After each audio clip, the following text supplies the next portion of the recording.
When I outlined the new TCR project, one of the things that was not at the top of the list was simply to be the lightest bike in the world. Anybody can make a light bike. The tricky part is how do you make a light bike that still handles well, that still sprints well, that still climbs well, that still corners well? That's the balance that very few people, if anybody outside of Giant, have been able to figure out. The overall goal of this product was really stiffness to weight.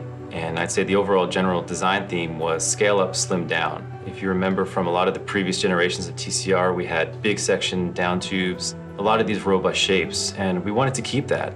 But we really wanted to slim down the overall form and optimize every tube shape for what this bike is all about. Sprinting, climbing, and really that greatest stiffness to weight ratio that we could possibly come up with.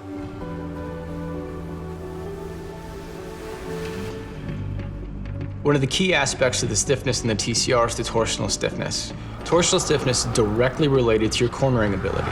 TCR has been known since its inception to be an incredibly stiff, very well handling, very good cornering bike.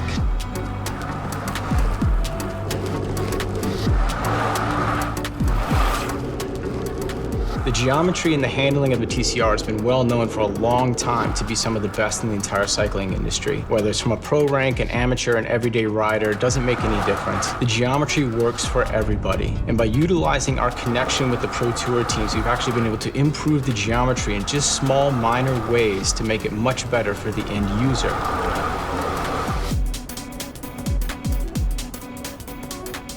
One of the things that I still feel is the heartbeat of this product is the power core bottom bracket. When you push the pedals, it just goes. You don't notice any flex whatsoever in the frame, and that's something as a climber you really want to feel. You want to know that every single pedal stroke you're taking is to the efficiency of you getting up that climb.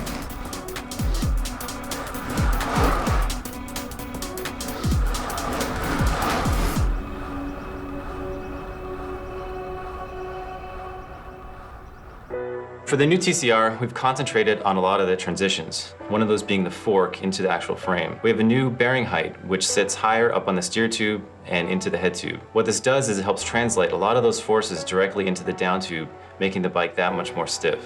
One of the most noticeable features is our new variant seat post. There's a delicate balance between achieving the right compliance and also keeping that racy feel. Through constant analysis, we were able to identify a new shape that works perfectly.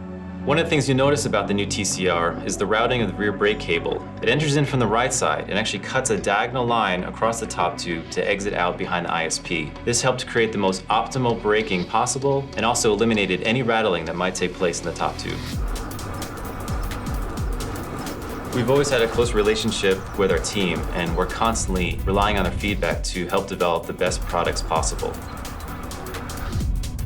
There's a lot of factors that go into what kind of bike you want, and some of the biggest ones are how much it weighs, the stiffness of it, the responsiveness of it. I think what the TCR has to offer is that it's top of the category in each of those. Incredibly stiff, you can turn on a dime with it, so all around it's a great bike. Really happy to be on it.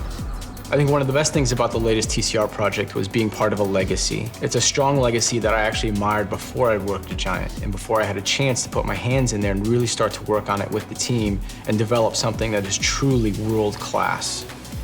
Climbing, attacking, descending, the new TCR is my total race bike.